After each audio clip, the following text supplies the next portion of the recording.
అన్న మీరు మ్యూట్లో ఉన్నట్టున్నారు, వినిపించట్లే. ఇప్పుడు మ్యూట్లో ఉన్నట్టున్నారక్క. రావట్లేదు.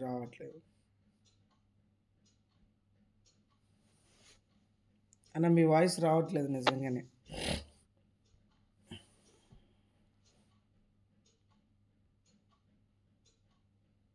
మ్యూట్లో ఉన్నారన్నా. Praise lord.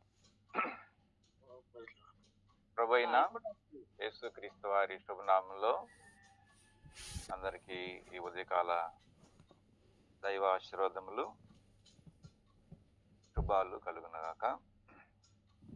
ఈ ఉదయకాల సమయంలో నుంచి దేవుని వాక్యంలో నుంచి న్యాయాధిపతుల గ్రంథం 6వ అధ్యాయము, న్యాయాధిపతుల గ్రంథం 6వ అధ్యాయము ఒక వచనం చదువుకుందాం. 23వ వచనం చదువుకుందాం.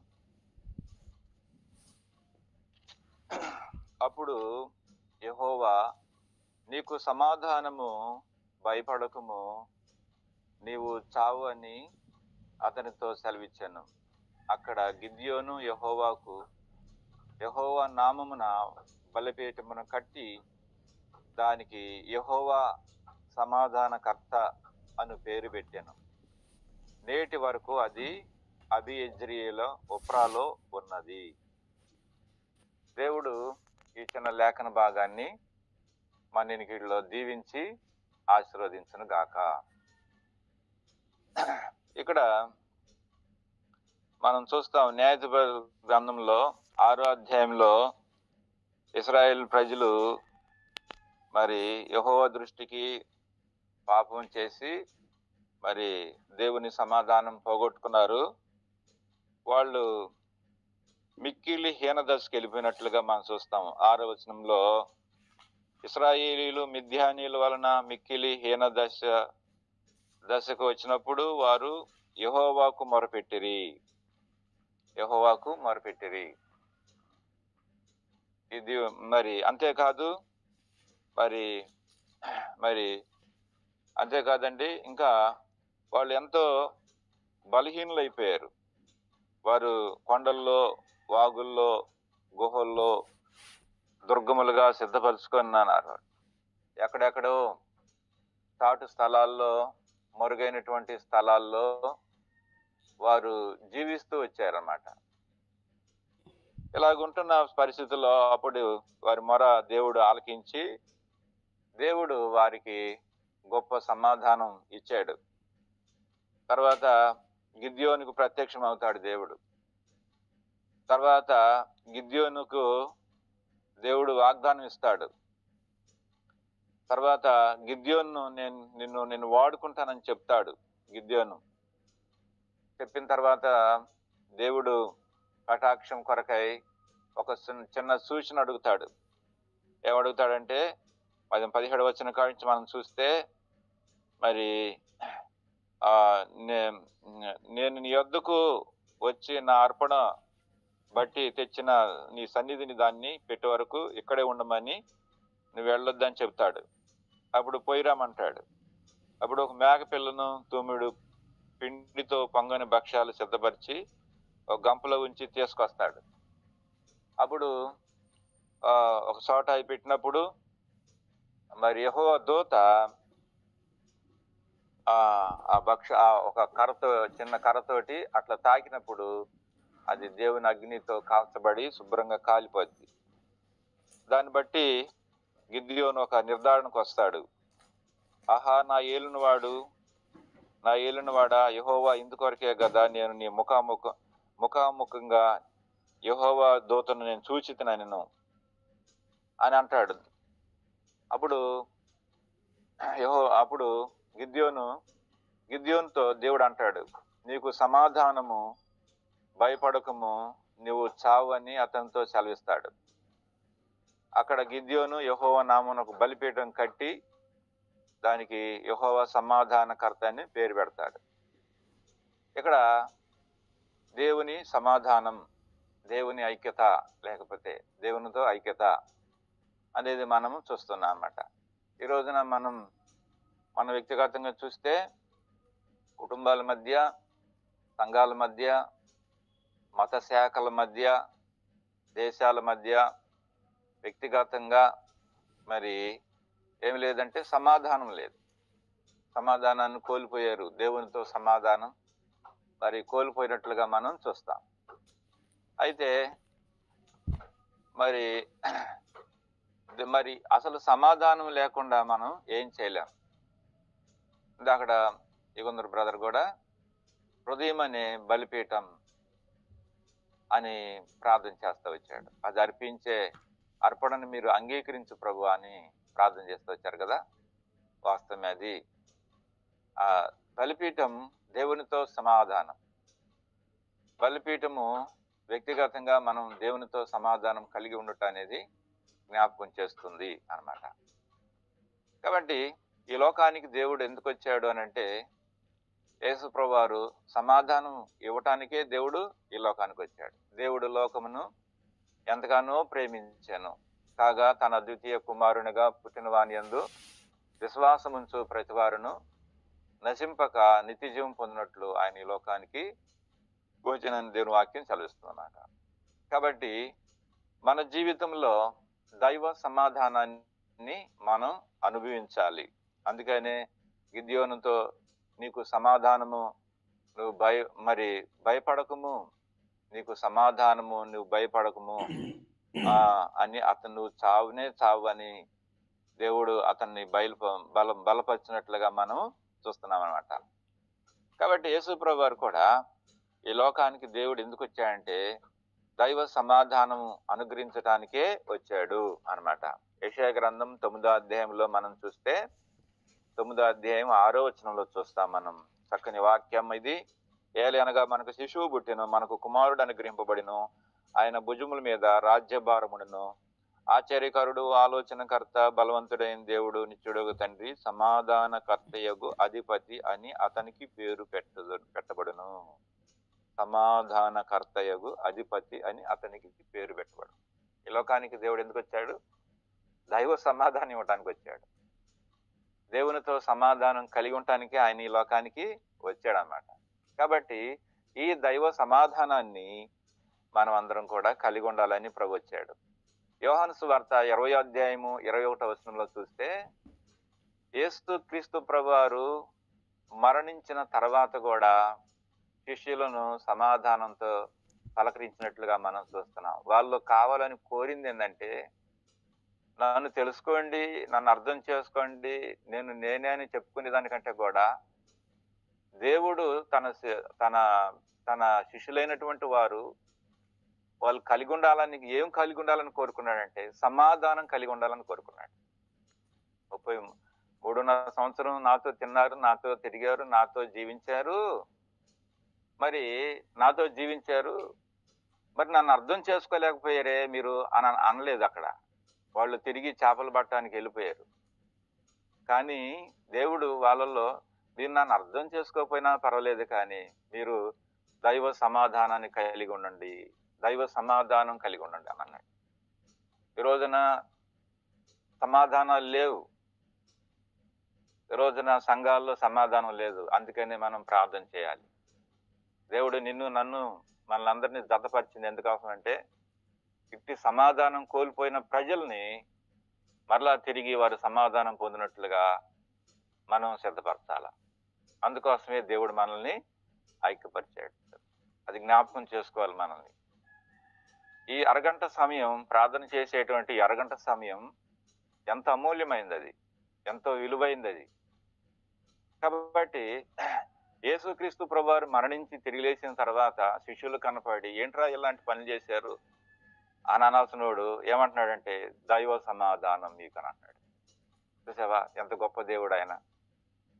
తర్వాత యోహాను సువార్త 14వ అధ్యాయం 27వ వచనంలో మనం చూస్తే, 14వ అధ్యాయము 27వ వచనంలో చూస్తే, మరణించక ముందు కూడా వారికి శాంతిని ప్రకటించాడు. నా శాంతిని మీకు అనుగ్రహిస్తున్నాను, లోకం ఇచ్చినట్లుగా కాదు, నా శాంతిని మీకు అనుగ్రహిస్తున్నాను, మీ హృదయాలను కలవరపడనీయుడు అని చెప్పేసి యోహాను సువార్త 14వ అధ్యాయం అంతా కూడా సమాధానం, అన్ని వచనాలన్నీ చూస్తే మీరు చదవండి, మీరు తర్వాత దైవ సమాధానం కుప్పలు కుప్పలుగా ఉంటుంది. దాంట్లో సమాధానం ఇవ్వటం కోసం వారికి ఏమేమి చెప్పాడో ఆ విషయాలు దాదాపు 7 పాయింట్లు దాంట్లో ఉన్నాయి.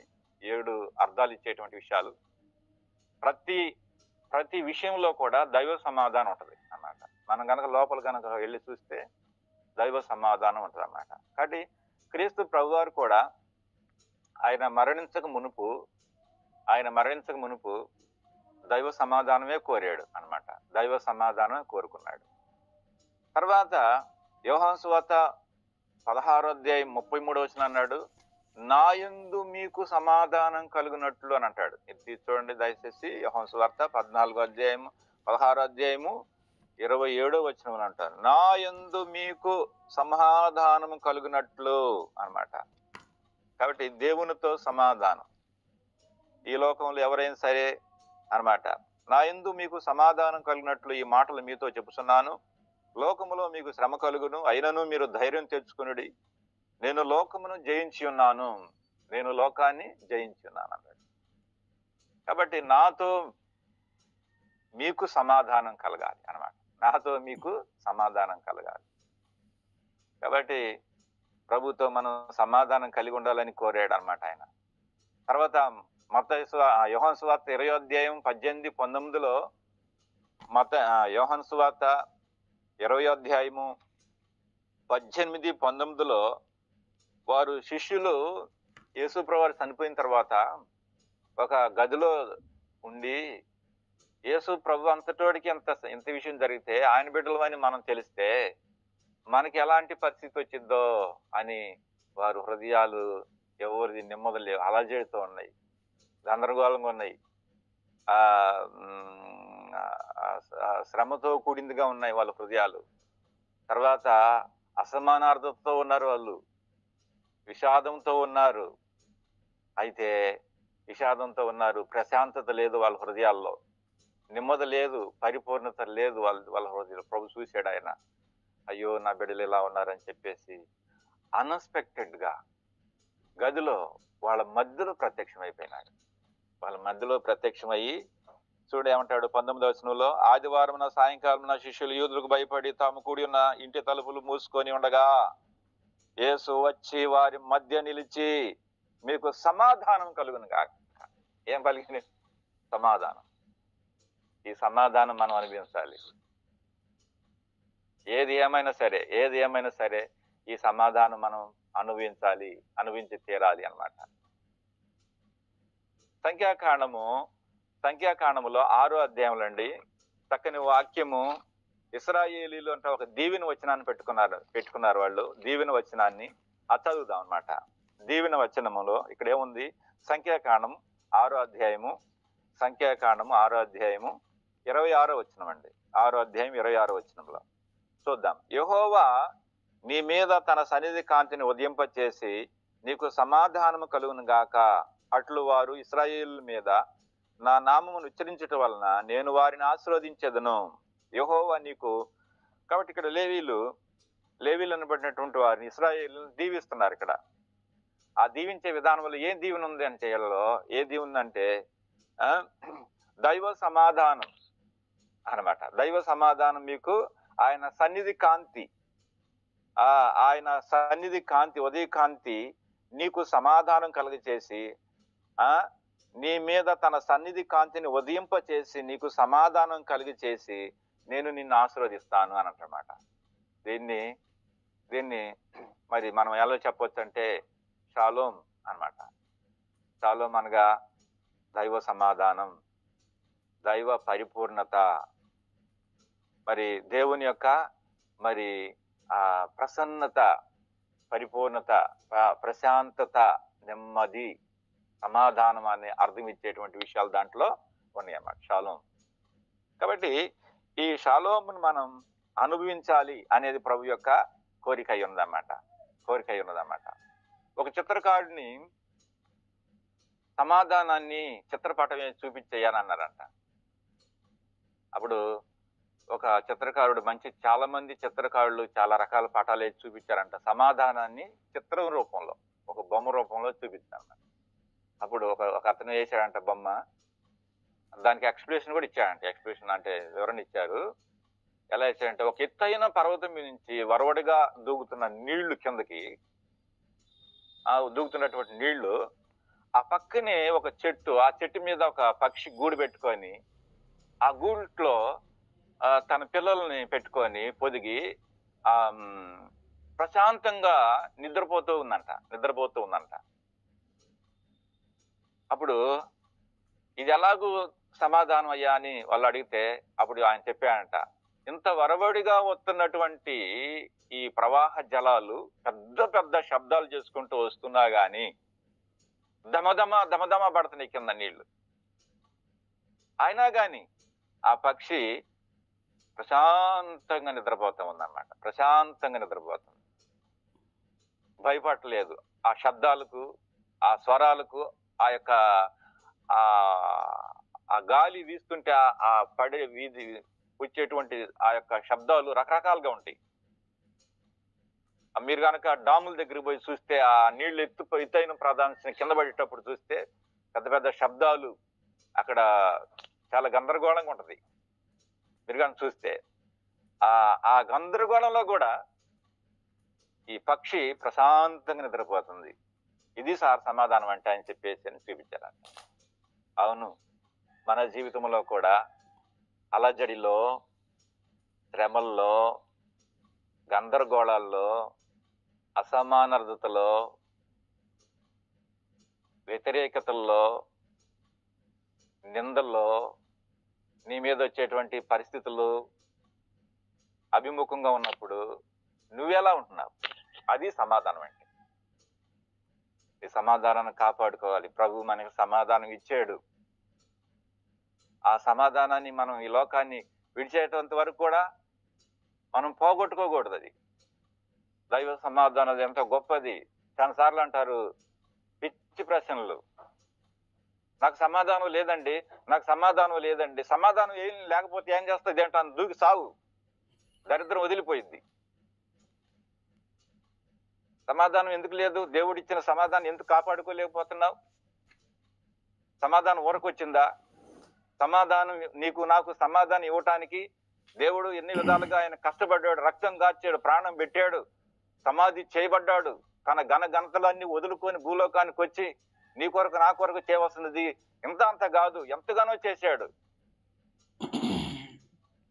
పిలాతు లాస్ట్కి అడుగుతాడు, ఇంతమంది నీ మీద నేరాలు పెడుతూ ఉంటే ఒక మాట నువ్వు చెప్పుకోవా? నిన్ను విడిపించడానికి నా దగ్గర అధికారం ఉందని నీకు తెలియదా అని చెప్పాడంటే, అంటే ఆ ప్రభు ఏమంటాడు, పైనుండి ఉన్నవాడు అధికారం అనిపించేసే తప్ప నా మీద నీకే అధికారం ఉందని చెప్పేసి అని ప్రశ్నిస్తాడు ప్రభు. అంత గందరగోళ పరిస్థితుల్లో కూడా ప్రభులో నెమ్మది, ప్రశాంతత కనబడి. చాలా మంది సినిమాల్లో అది చూపిస్తారు, అవన్నీ అబద్ధాలు. అవి ముఖం ఏలాడేసినట్లుగా, దిగాలేసినట్టుగా, ముఖం కోపంగా సినిమాలో చూపించే ఈ సీన్స్ అన్ని ఇవన్నీ తప్పు ఇవన్నీ. ఆయన హృదయం ప్రశాంతతతో ఉంది, ఎంతో సమాధానంతో ఉంది, ఎంతో ఐక్యతతో. ఆయన దేవుడు దేనికోసం వచ్చాడు అది కార్యం సంపూర్తి చేస్తున్నటువంటి హృదయ ఆనందం ఉంది ఆయనలో. హృదయ ఆనందం ఉంది, నెమ్మది ఉంది ఆయనలో. గందరగోళం లేదు, ముఖ వికారం లేదు ఆయనలో. సినిమాల్లో చూపించేదంతా అదంతా తప్పది. ఆయన మరణించేంత వరకు కూడా ప్రశాంతత ఆయన హృదయంలో, ఆ గుండె కొట్టుకునేటువంటి ఆ స్టేజీ తక్కువ గాని ఎక్కువ గాని లేదు ఆయనలో అన్నమాట. సమానంగా ఉందన్నమాట, సమానంగా అన్నమాట. నేను ఒక కార్యాన్ని సంపూర్ణం చేయగలుగుతున్నాను, నేను ఒక కార్యాన్ని అది ముగించగలుగుతున్నాను అనేటువంటి ఆనందంతో ప్రభు ఉన్నాడు అక్కడ. ప్రభు ఇచ్చిన పని అంతా కూడా సక్రంగా నెరవేర్చగలిగాను. ఆయన నాకు అప్పగించిన పని అంతగా నేను తొదముట్టించాను. నేను చనిపోతా కూడా మరి సిలువ పక్కన కుడివైపునటువంటి దొంగని నేను రక్షించుకోగలుగుతూ వచ్చాను. సంతోషం ఉంది, అన్ని విషయాలు సంతోషంతో కూడే ఉన్నాయి అన్నమాట. సిలువ దగ్గర ఎక్కడ కూడా అసమానమైన పరిస్థితులు, గందరగోళాలు ఏం లేవు. కాబట్టి దైవ సమాధానం మనం ఈ లోకంలో నుంచి వేరు చేయబడేంత వరకు కూడా ఎవడును కూడా అది దొంగిలించుకోకుండా ఉండును గాక. కాబట్టి దైవ సమాధానం మనం కాపాడుకుందాం. చాలా పరిస్థితులు వస్తాయి, చుట్టుపక్కల అన్ని వ్యతిరేకతలు వస్తాయి, నీ మీద చాలా వస్తాయి. అయినా కానీ నెమ్మది కలిగినటువంటి నీ గుండె ఒకటే రీతిగా కొట్టుకోవాలి. లేకపోతే నువ్వు దేవుని బిడ్డవే కాదు. దేవుడు చేసిన కార్యాలన్నీ కూడా అవి వ్యర్థమైపోతాయి, లాస్ట్కి అనమాట. కాబట్టి మన విషయాన్ని దేవుని విషయాన్ని జ్ఞాపకం చేసుకుంటాం. తర్వాత నేను ఒక 4 మాటలు చెబుతా. ఎలాంటి సమాధానం కలిగి ఉండాలనేటువంటి విషయాలు ఒక 4 విషయాలు చెబుతాను. ఒకటి, దేవునితో మనం సమాధానం కలిగి ఉండాలి. ఇది యేసు ప్రభువారు ఈ లోకానికి వచ్చి మన పాపముల కొరకే మరణించి సమాధి చేయబడి ఆయన తిరిగి లేచి ఆయన మనందరికీ ఆయన సమాధానం ఆగ్రహించాడు. ఎందుకంటే మనం సమాధానం లేదు మన మొదట్లో. ఎందుకంటే మొదట మనం పాపముల చేత అపరాధం చేత చచ్చిపోయిన వారం. దేవునితో సమాధానం లేదు. ఈ సమాధానం కావాలంటే దేవుడి ద్వారానే మనకు సమాధానం కలవాలి. ఆయన వస్తేనే మనకు సమాధానం, ఆయన లేకపోతే మనకు సమాధానం లేదు.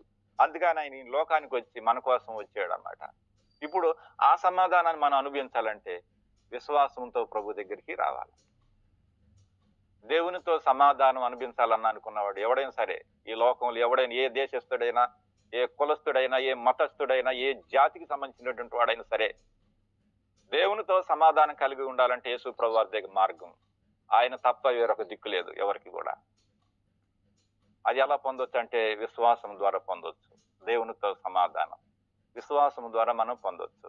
దీనికి సంబంధించినటువంటి రెఫరెన్స్లు ఉన్నాయి. సమయం కాదు, ఇది సరిపోదు కాబట్టి నేను చెప్పలేదు. రెండో విషయంలోకి వెళ్దాం. రెండోది ఏంటంటే దేవునితో సమాధానము మనం కలిగి ఉండాలి. దేవునితో సమాధానం కలిగి ఉండాలి. మనము దేవునితో సమాధానం. ఇప్పుడు దేవుడు మనతో సమాధానంగా ఉండాలన్నమాట. సమాధానకరంగా ఉండాలని నువ్వు చెప్పగలగాలి. దేవుడు నాతో సమాధానకరంగానే ఉన్నాడు అని చెప్పాలా. అన్ని పరిస్థితుల్లో నన్ను పట్టించుకుంటున్నాడు, ఇప్పుడు నాతో ఉన్నాడు, నన్ను ఆదరిస్తున్నాడు, నన్ను ప్రేమిస్తున్నాడు. ఈ క్షణం కూడా నన్ను వదిలిపెట్టలేదు. ఈ క్షణం కూడా ఆయన నన్ను వదిలిపెట్టలేదు, నాతో ఉన్నాడు. అదే దేవుడు నీతో సమాధానం కలిగి ఉండటం అనేది. అది దేవుడు నన్ను విడిచిపెట్టలేదు. కాబట్టి ఒకటి, మనము దేవునితో సమాధానం. రెండవది, దేవుడు మనతో సమాధానం కలిగి ఉన్నాడా అని చెప్పటం అనేది ఆ విషయం కూడా అన్నమాట. దేవుడు మనతో సమాధానం కలిగి ఉన్నాడా అనేది అన్నమాట. ఇది ఎలా అనిపించగలనంటే, దేవుడు నన్ను పట్టించుకుంటున్నాడు, ఏ విషయంలో నన్ను ఆయన చెయ్యి విడవలేదు అని చెప్పటంలో, నువ్వు సాక్ష్యం ఇచ్చుటలో ఈ విషయాన్ని మనం రుజువుపరచవచ్చు క్రియల ద్వారా. దేవునితో సమాధానం, దేవుడు మనతో సమాధానం కలిగి ఉండాలి. మూడవది చూస్తే ఒక్కనితో ఒక్కడు సమాధానం. ఒక్కడితో ఒక్కడు ఏం కలిగి ఉండాలా? సమాధానం కలిగి ఉండాలి. అంటే ఇది ఎలా సాధ్యమైందంటే, మనం సంఘంగా సహవాసంగా కూడి వస్తుంది. అందుకోసమే కలిసి ఆరాధిస్తున్నాం, కలిసి ప్రార్థిస్తున్నాం, కలిసి వాక్యాన్ని పంచుకుంటున్నాం, కలిసి సాక్ష్యాన్ని పంచుకుంటున్నాం, కలిసి జీవిస్తున్నాం. ఇదంతా ఏంటిది అంటే, దేవునితో మనం సహవాసంగా ఒకరితో ఒకడు సమాధానం కలిగి ఉన్నామని అంటానికి రుజువు అది. నువ్వు సంఘంతో కలుసుకోలేకపోతే, వ్యక్తిగతంగా అందరితో బాంధవ్యాన్ని కలిగి ఉండకపోతే, ఒకరిని బట్టి ఒకరు మనం ఓర్చుకొని ఉండలేకపోతే నువ్వేం సమాధానం కలిగి ఉన్నట్టు? గుర్తుపెట్టుకో, సమాధానము ఒకరితో ఒకడు సమాధానం కలిగి ఉండాలి. ఇది మూడోది అన్నమాట. ఈ మూడో విషయం అన్నమాట. ఒకరితో ఒకడు సమాధానం కలిగి ఉండాలి. లేకపోతే నాలుగో విషయానికి వస్తే లోకముతో మనం సమాధానం. మన ప్రభు లోకానంతటికి సమాధానం ప్రకటించాడు. మత్తయి సువార్త 11వ అధ్యాయం 28వ వచనము, అలాగనే యెషయా గ్రంథం 26వ అధ్యాయం 3వ వచనము, అలాగనే యెషయా గ్రంథం 53వ అధ్యాయము 3-5 వచనాల్లో మనం చూస్తే, ఫిలిప్పీ రాసిన పత్రిక 4వ అధ్యాయము 5-6 వచనాలు చూస్తే, ఇవన్నీ కూడా మనకి ఏం జ్ఞాపకం చేస్తున్నాయి అంటే, లోకముతో దేవుడు సమాధానం కలిగి ఉన్నాడు. మనం కూడా లోకములో ఉన్న వారందరితో సమాధానం కలిగి ఉండాలి. నేనేదో పెద్ద ఆకాశం నుంచి ఊడిపడ్డాను అన్నట్టుగా ఉండకూడదు. నేనే పెద్ద తెలివి, నాకే పెద్ద వరాలు తలాంతులు, నాకే ఇది పెద్ద అనుకో. నీకంటే ఎక్కువ యేసయ్యకి. మరి దాసుడికి ఎందుకు వచ్చాడు ఆయన? దాసుడికి ఎందుకు వచ్చాడు? మరి ఆయన ఇట్టుంటే నువ్వెందుకు ఇట్టుంటున్నావు మరి? కాబట్టి సమాధానం అనేది మనం కలిగి ఉండాల. ఒక హతసాక్షి, క్రీస్తు నమ్ముకున్నటువంటి ఒక హతసాక్షి, అతనికి ఉరిశిక్ష వేశారండి. అతను ఉరి తీసేటువంటి ఒక అధికారి ఇతనికెళ్ళి చూసి, నువ్వా ఉరి తీసబడేది అని చెప్పేసి అని ఒక్కసారిగా గుండె రేజింగ్ అయిపోయింది అనమాట. నీకా ఉరిశిక్ష అని చెప్పేసి అనుకున్నాడు. సడన్ గా చూసేపాటికి, అవునయ్యా నాకే ఉరిశిక్ష అని చెప్పేసి అని అన్నాడు. అప్పుడు వెంటనే ఆయన హతసాక్షి, ఆ క్రైస్తవుడు దేవుని సేవకుడు అన్నాడు, ఎందుకు అంట హడలిపోతున్నావు? ఒక అధికారి పోయి ఉండి, ఉద్యోగస్తుడు పోయి ఉండి, నువ్వు వేసే ఈ శిక్ష దీంట్లో ఉన్నటువంటి వాడికి నీకు ఇంత విధానం ఉండకూడదు బాబు నీకు అని చెప్పేసి తాను ఏం చెప్పాడంటే, ఒకసారి నీ చెయ్యి ఇటీ అని చెప్పేసి నేను చెయ్యి తీసుకొని నా గుండె మీద పెట్టాను అన్నాడు అనమాట. గుండె ఎట్లా కొట్టుకుంటుంది? నిమ్మలుగా కొట్టుకుంటుంది, ప్రశాంతంగా కొట్టుకుంటుంది. సరే, అదే చెయ్యిని మళ్ళీ నీ గుండె మీద పెట్టుకో ఒకసారి అన్నాడు. ఆ గుండె మీద పెట్టుకుంటే దబా దబా దబా దబా బాదుకుంటుంది. చూసావా? తాగుపోయేటువంటి వాడికి, మరణించేటువంటి వాడికి కొట్టుకోవాలా, లేకపోతే ఉరి తీసేవాడికి కొట్టుకోవాలా? ఉరి తీసేవాడికి కొట్టుకుంటుంది. చచ్చిపోయేవాడికి ప్రశాంతంగా ఉన్నాడు. క్రైస్తవుడు, దేవుని బిడ్డ, దేవుని విశ్వాసం ఇచ్చిన వాడు, రక్షణ పొందినవాడు, నిరీక్షణ కలిగిన వాడు, దైవ సమాధానాన్ని పరిపూర్ణంగా అనుభవించినటువంటి వాడు, వానికి లేక ఇంకెవరికి ఉంటుంది నెమ్మది?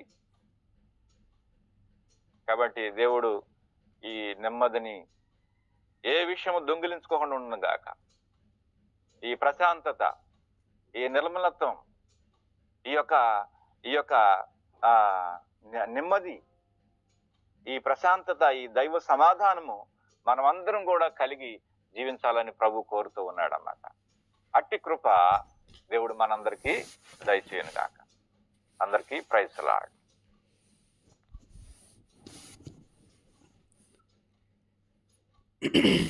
అందరికీ ప్రైజ్ లార్డ్ అండి.